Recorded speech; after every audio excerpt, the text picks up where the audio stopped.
The knock split the air mid-technique. Bruce's hand stopped 3 inches from James DeMille's throat. Sweat purled on the wooden floor beneath them. The fluorescent lights buzzed above. 8 students froze in horse stance along the wall, thighs burning, breath held. Another knock, harder. Bruce lowered his hand and crossed to the door. The courier wore gray, forgettable face, forgettable posture. He held out a white envelope. Red wax sealed it. Bruce took it without speaking. The courier turned and vanished down the stairwell. The door clicked shut. Bruce's thumbnail broke the seal. Paper whispered as he unfolded the letter. His students watched his chest.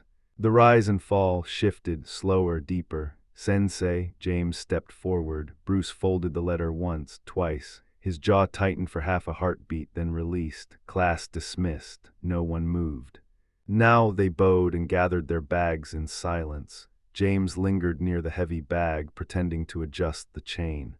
Bruce stood at the window, envelope still in his hand, watching the Seattle street below. "James." "Stay." The last student pulled the door shut. Bruce turned, his voice cut clean through the empty dojo. "Someone wants to prove Kung Fu is inferior to karate. Tonight, 10 o'clock. Bruce folded the letter and slipped it inside his jacket. He turned to the empty dojo. The wood still held heat from his students' footwork. "Class is done," he said. James DeMille paused mid-stretch. "We just started. I need a witness tonight." Bruce's voice carried no invitation for questions. "Can you come?" James nodded. The rain arrived as they reached Bruce's car. Fat drops hammered the roof, turning Seattle's streets into rivers of neon and shadow. Bruce drove without speaking, his jaw set, eyes tracking the slick pavement. His knuckles began tapping the dashboard.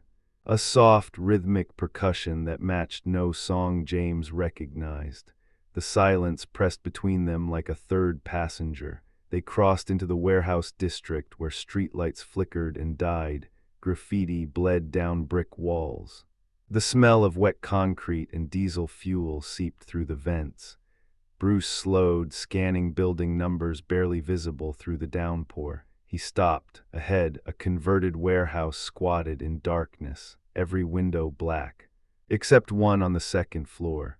A single rectangle of cold fluorescent light cut through the rain like a blade. No movement inside, no shadows crossing the glass, just light, waiting.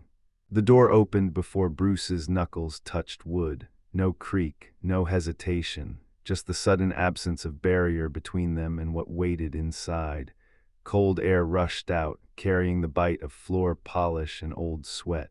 6 men sat along the bare walls, white gi, black belts, knees locked at perfect 90-degree angles, spines aligned as though pulled by invisible wire. Not one head turned, not one gaze shifted. They stared forward into empty space, hands resting on thighs, breath controlled to silence. Fluorescent lights hummed overhead, the only sound in the warehouse conversion. The wooden floor gleamed under harsh illumination, polished to a mirror sheen that reflected the rigid forms seated upon it. No photographs broke the white expanse of walls, no trophies cluttered corners, no banners declared lineage or achievement, only discipline. James felt his throat tighten. He had seen dojos before, traditional schools, modern gyms, backroom training halls. This was different. This was a shrine to austerity, to preparation. Bruce stepped across the threshold without pause. The door closed behind them with a soft click that echoed like a gunshot. Still, the 6 men did not move, did not acknowledge. Their stillness became a weapon, a declaration that whatever came next had already been decided long before Bruce arrived. Then from the shadows beyond the lights, footsteps approached. The man wore a black gi without adornment, no patches, no embroidery. 5'9", maybe 45 years old, but his shoulders carried decades of impact. Scars ridged his knuckles like tree rings. White tissue over bone that had broken and healed stronger. He stopped 3 paces from Bruce. "Tanaka Hiroshi." His voice cut clean through the fluorescent hum. "5th Dan Shotoken." Bruce inclined his head, said nothing. Tanaka's jaw worked. Kung Fu is dancing, beautiful forms, empty technique. His scarred hands opened, closed. Karate is fighting, I prove this tonight. James felt the 6 witnesses straighten against the walls, the air thickened. Bruce's reply came soft as rain on stone. Styles are labels, fighting is fighting. Tanaka's nostrils flared. For 3 seconds neither man moved, then Tanaka's chin dipped. A millimeter acknowledgement or refusal, impossible to tell. His right foot scraped the polished wood, adjusting angle. We agree to rules, Tanaka said. No groin strikes, no eye gouges. Fight continues until submission. Agreed. Tanaka rolled his neck. Vertebrae popped like knuckles. He stepped backward, hands rising into guard position, and the warehouse seemed to shrink around them. The first strike came without warning. Tanaka's feet scraped across polished wood. The sound echoed through bare walls as he dropped into Zenkatsudachi. Front stance, textbook, left knee bent over toes, right leg locked behind, hip square to Bruce. 45 years of discipline carved into posture, his fists chambered at his sides, waiting. Bruce did not mirror him. He stood centerline, weight floating, no locked joints, no telegraphed commitment.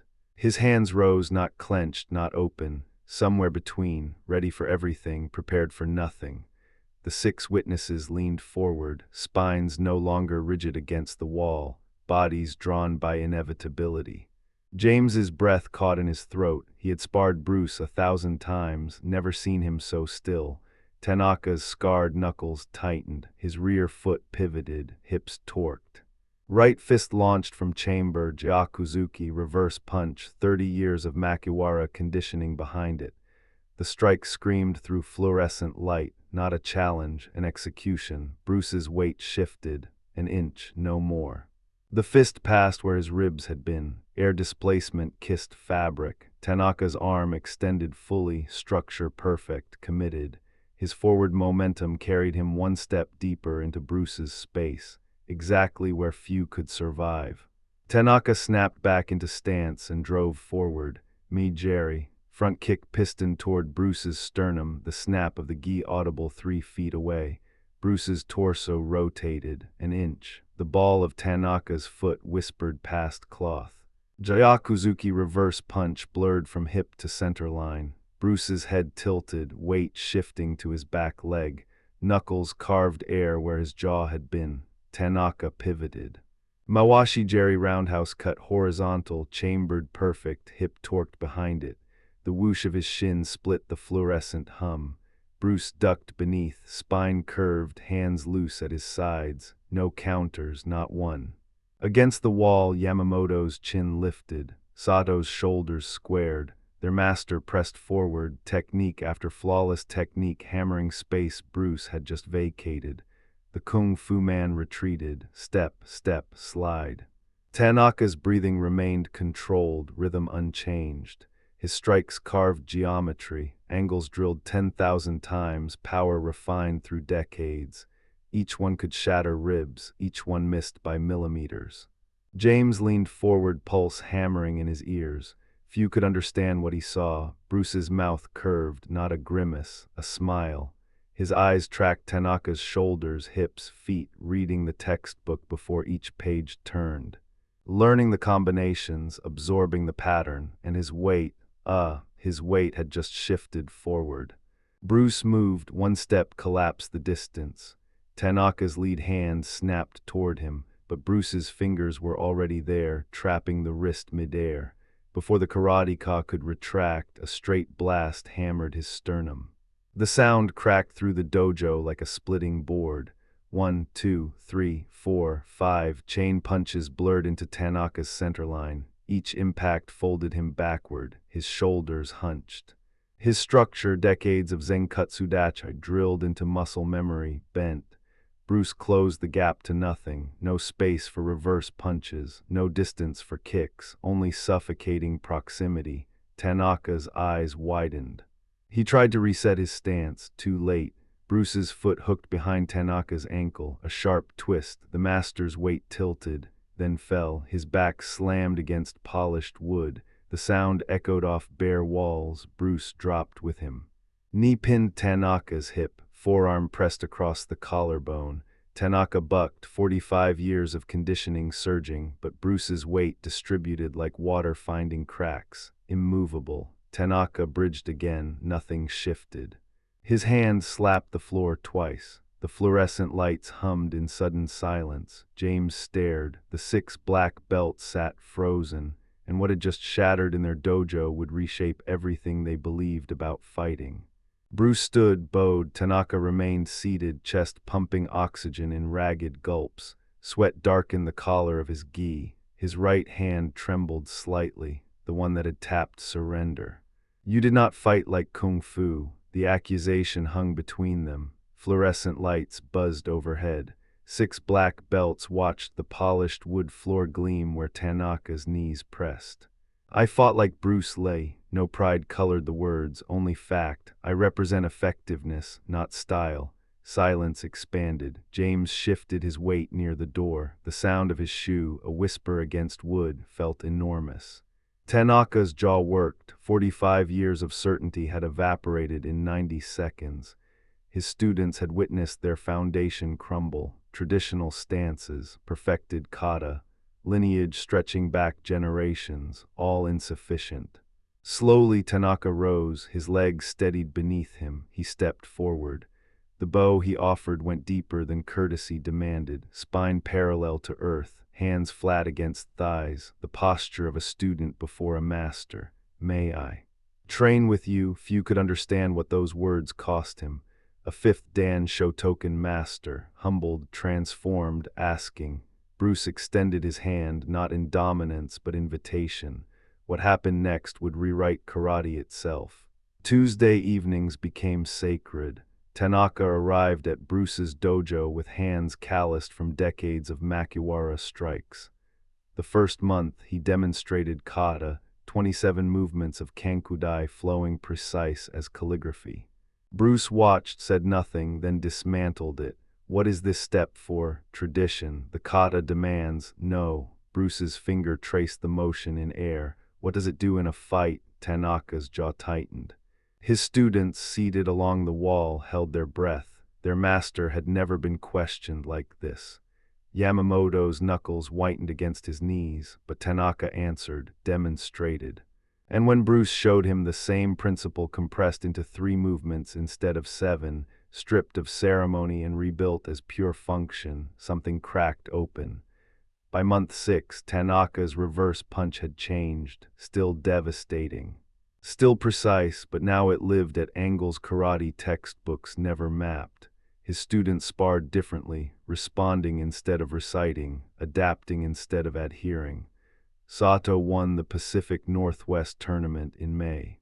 Reporters crowded him after the final match, a second-round knockout that had drawn gasps from the crowd. "Your technique, it's Shotokan but different, faster. What changed?" Sato glanced toward the bleachers where Tanaka stood. His master nodded once. "We stopped performing karate," Sato said. "We started fighting." 3 months later, Yamamoto took gold at the All-Pacific Championship, then another student, then another. Tanaka's dojo, once respected but unremarkable, became a factory of champions. Journalists started asking questions, digging. They cornered Tanaka outside his warehouse dojo on an October evening. Rain drummed the concrete. Microphones crowded close. "Sensei Tanaka, your students are dominating every tournament. What changed in your training methods?" Tanaka's face remained still, but his mouth curved, slight, knowing, the expression of a man who discovered a secret too large for words. What he said next would detonate through every traditional dojo in America. Tanaka's voice cut through the press room silence. "Bruce Lee defeated me in 90 seconds. Pens scratched against notepads. Camera shutters clicked like insects.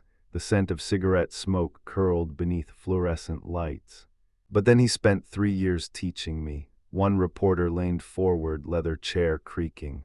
Another's mouth hung open. "I thought I was challenging an enemy. I found a teacher." The words detonated across Black Belt magazine's April issue. By May, Traditional Karate Monthly reprinted them with editorial commentary.